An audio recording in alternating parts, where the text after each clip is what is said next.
Hello friends, welcome to life easy. ಇವತ್ತಿನ easy recipe ಇದೊಂದು side dish recipe. So ಇದನ್ನು ನಾವು ಮಾಡಿ ಅನ್ನ, ದೋಸೆ, ಚಪಾತಿ, ಪೂರಿ ಪ್ರತಿಯೊಂದಕ್ಕೂ ಇದನ್ನು ಸೈಡ್ ಡಿಶಲ್ಲಿ ತೊಗೋಬೋದು. ತುಂಬ ಟೇಸ್ಟಿಯಾಗಿರುತ್ತೆ. ಹಾಗೆ ಇದಕ್ಕೆ ಹೆಚ್ಚಿನ ಸಾಮಾನು ಬೇಕಾಗಿಲ್ಲ, ಹೆಚ್ಚಿನ ಸಮಯ ಕೂಡ ಬೇಕಾಗಿಲ್ಲ.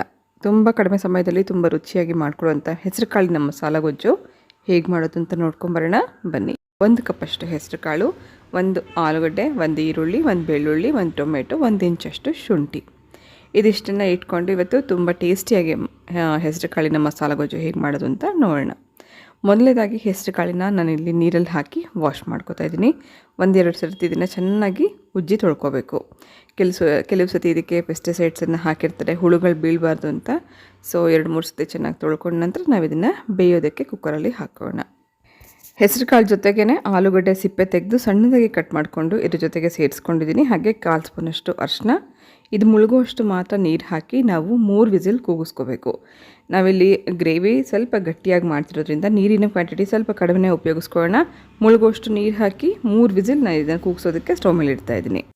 ಕುಕ್ಕರ್ ಕೂಗುವಷ್ಟರಲ್ಲಿ ನಾವಿಲ್ಲಿ ಮಸಾಲೆಗೆ ರೆಡಿ ಮಾಡ್ಕೊಳ್ಳೋಣ. 1 ಈರುಳ್ಳಿಯನ್ನು ಕಟ್ ಮಾಡಿ ನಾನು ಅರ್ಧ ಡಿವೈಡ್ ಮಾಡ್ಕೊಂಡಿದ್ದೀನಿ. ಹಾಗೆ 1 ಟೊಮೆಟೊ ಕೂಡ ಸಪ್ರೇಟಾಗಿ ಕಟ್ ಮಾಡಿ ಇಟ್ಕೊಂಡಿದ್ದೀನಿ.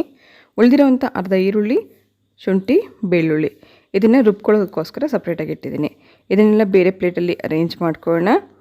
ಶುಂಠಿ, ಬೆಳ್ಳುಳ್ಳಿ, ಈರುಳ್ಳಿ ಇದ್ರ ಜೊತೆಗೆ ಸ್ವಲ್ಪ ಮಸಾಲೆಗಳನ್ನು ಸೇರಿಸ್ಕೊಳ್ಳೋಣ. 2 ಪೀಸಷ್ಟು ಚಕ್ಕೆ, 4 ಲವಂಗ, 1 ಟೇಬಲ್ ಸ್ಪೂನಷ್ಟು ಹುರಿಗಡಲೆ, 1 ಟೀ ಸ್ಪೂನಷ್ಟು ಧನಿಯಾ ಪೌಡರ್, ಹಾಗೆ ಖಾರಕ್ಕೋಸ್ಕರ 1 ಟೀ ಸ್ಪೂನಷ್ಟು ರೆಡ್ ಚಿಲ್ಲಿ ಪೌಡರ್.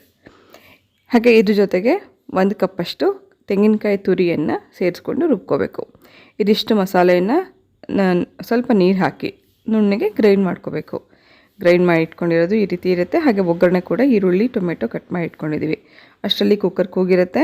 ಚೆನ್ನಾಗಿ ಹೆಸರು ಕಾಳು ಮತ್ತು ಆಲೂಗಡ್ಡೆ ಕೂಡ ಬೆಂದಿದೆ.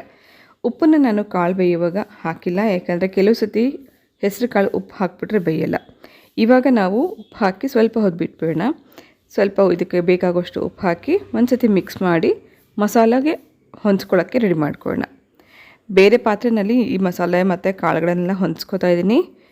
ದೊಡ್ಡದೊಂದು ಬಾಣಲಿ ಇಟ್ಕೊಂಡು ಇದರಲ್ಲಿ ನಾವು ಒಗ್ಗರಣೆ ಮಾಡ್ಕೊಳ್ಳೋಣ. ಸುಮಾರು 3 ಟೇಬಲ್ ಸ್ಪೂನಷ್ಟು ಎಣ್ಣೆ ಹಾಕ್ಕೊಂಡಿದ್ದೀನಿ. ಈ ಎಣ್ಣೆ ಬಿಸಿ ಆದ ಕೂಡಲೇ ಅರ್ಧ ಸ್ಪೂನಷ್ಟು ಸಾಸಿವೆ. ಈ ಸಾಸಿವೆ ಸಿಡಿದ ನಂತರ ಸಣ್ಣ ಕಟ್ ಮಾಡಿರುವಂಥ ಈರುಳ್ಳಿ ಸ್ವಲ್ಪ ಟ್ರಾನ್ಸ್ಪರೆಂಟ್ ಆಗೋವರೆಗೂ ಹುರ್ಕೋಬೇಕು. ನಂತರ ಟೊಮೆಟೊ, ಇದು ಸ್ವಲ್ಪ ಬೇಯೋದಕ್ಕೋಸ್ಕರ ಉಪ್ಪು ಹಾಕಿದ್ದೀನಿ. ಇದೆರಡನ್ನು ಚೆನ್ನಾಗಿ ಕುದಿಸ್ಕೊಂಬೇಡ.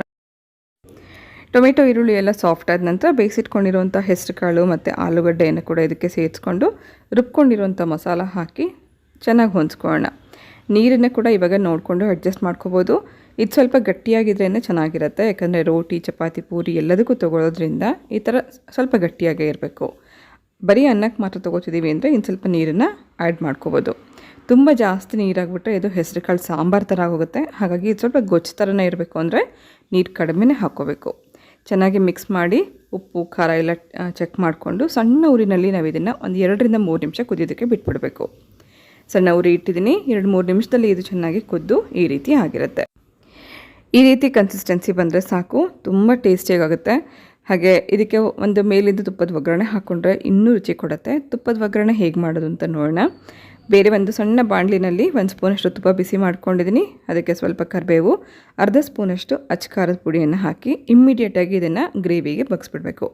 ತುಂಬ ಹೊತ್ತು ತುಪ್ಪದಲ್ಲಿ ಅಚ್ಚ ಪುಡಿ ಹುರಿಯೋದಕ್ಕೆ ಹೋದರೆ ಕಪ್ಪಗಾಗ್ಬಿಡುತ್ತೆ. ಇದು ಹೀಗೇ ಇರುವಾಗಲೇ ಬೇಗ ಇದನ್ನು ಇದ್ರ ಮೇಲಿಂದ ಹಾಕ್ಕೊಂಡ್ರೆ ನೋಡಲಿಕ್ಕೂ ಚೆನ್ನಾಗಿರುತ್ತೆ. ತುಪ್ಪದ ಒಗ್ಗರಣೆ ಹಾಕಿರೋದ್ರಿಂದ ಇದ್ರ ರುಚಿ ಕೂಡ ತುಂಬ ಚೆನ್ನಾಗಿರುತ್ತೆ. ನೋಡಿದ್ರಲ್ಲ ಎಷ್ಟು ಈಸಿಯಾಗಿ ಹೆಸರು ಕಾಳಿನ ಗೊಜ್ಜನ್ನು ನಾವು ಮಾಡ್ಕೋಬೋದು ಅಂತ.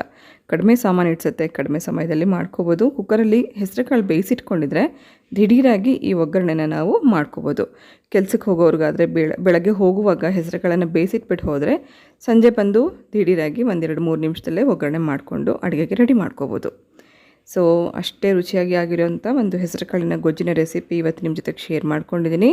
ಖಂಡಿತ ನೀವು ಕೂಡ ಟ್ರೈ ಮಾಡಿ, ಮಾಡಿದ ಮೇಲೆ ಹೇಗಿತ್ತು ಅಂತ ಕಮೆಂಟ್ ಮಾಡಿ ತಿಳಿಸೋದನ್ನ ಮರಿಬೇಡಿ. Thanks for watching.